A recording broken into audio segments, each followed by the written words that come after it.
Kung kayo yung napagtaksilan, kayo yung na-11, kayo yung sinaktan, bakit ikaw ang magpapakamatay? Di ba?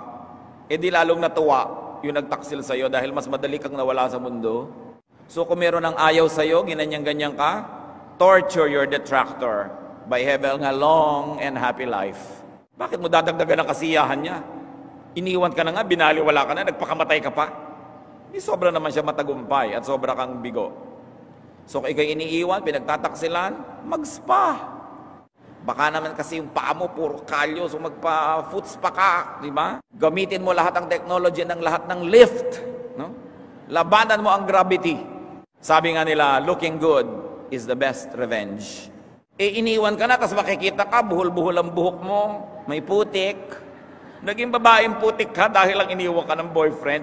Di lalong sasabihin nung naiwan sa'yo, salamat, iniwan ko siya, tama talaga ako.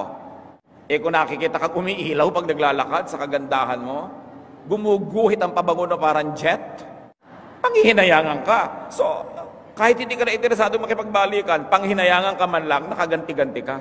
So, bakit mo gagawing miserable yung sarili? Kailangan mag-isip-isip ka dyan. Iniwan ka, huwag ka maglasing. Nakakawala yan ng poise.